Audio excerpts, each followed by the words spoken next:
కుటుంబమే వాడలోకి చేరింది, ఆ దేవుని కుటుంబమే నీటిలోనే మునిగిపోయింది.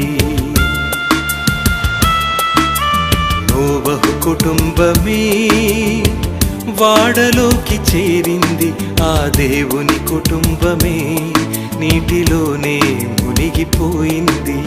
జంతువులే పక్షులే జీవరాశులే చేరిపోయాయి. ఈ మనిషినే ఎంత పిలిచినా వారు రారని తెలిసిపోయింది. ఈ లోకమే మాకు చాలని, పరలోకమే మాకు వద్దంటే ఎవ్వరికివ్వాలి పరలోకం? తన పిల్లలు రారంటే అది నరకం.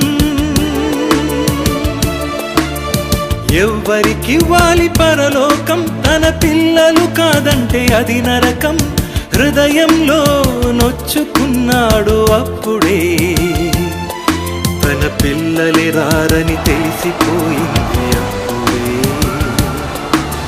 హృదయంలో నొచ్చుకున్నాడు అప్పుడే, తన పిల్లలే రారని తెలిసిపోయింది అప్పుడే.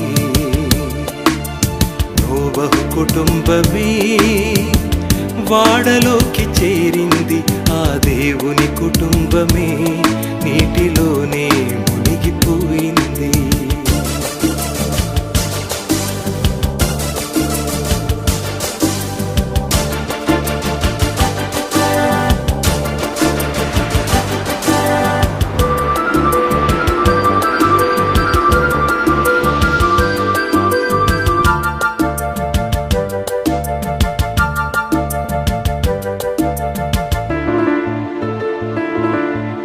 కాకిని పంపించాడు, అది తిరుగుతూ ఉంది.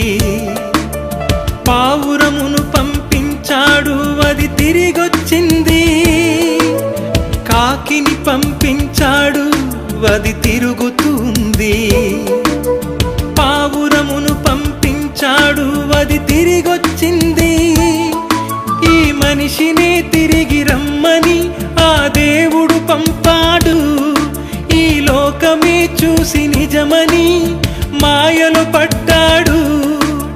దేవుడు లేడని అనుకొని బ్రతుకుతున్నావు. ఆ దేవుడు నాతో పిలిస్తే రాకున్నావు. దేవుడు లేడని అనుకొని బ్రతుకుతున్నావు. ఆ దేవుడు నాతో పిలిస్తే రాకున్నావు. నోవహు కుటుంబమే వాడలోకి చేరింది, ఆ దేవుని కుటుంబమే నీటిలోనే మునిగిపోయింది.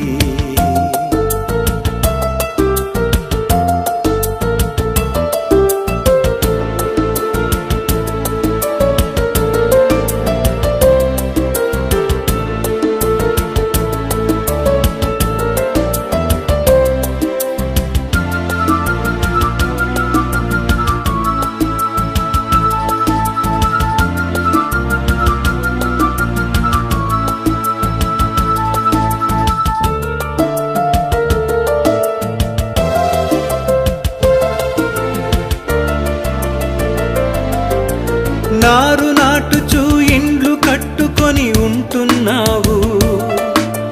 పెండ్లి చేసుకొని పెంచాలని అని అంటున్నావు. నారు నాటుచూ ఇండ్లు కట్టుకొని ఉంటున్నావు. పెండ్లి చేసుకొని పెంచాలని అని అంటున్నావు. నిన్ను రమ్మని అతను పిలిస్తే నువ్వు కాదంటున్నావు. ఆ దేవుడే నిన్ను పెంచితే పెంచలేదంటున్నావు. లోతు భార్యలా అతని మాట వినకున్నావు. మరణిస్తావని అది తెలిసినా మారకున్నావు. లోతు భార్యలా అతని మాట వినకున్నావు. మరణిస్తావని అది తెలిసినా నమ్మకున్నావు. సువార్త సభలే దేవుని పిలుపని తెలుసుకో. నీ మరణానికి ముందే దేవుని తెలుసుకో. నోవహు కుటుంబమే వాడలోకి చేరింది, ఆ దేవుని కుటుంబమే నీటిలోనే మునిగిపోయింది.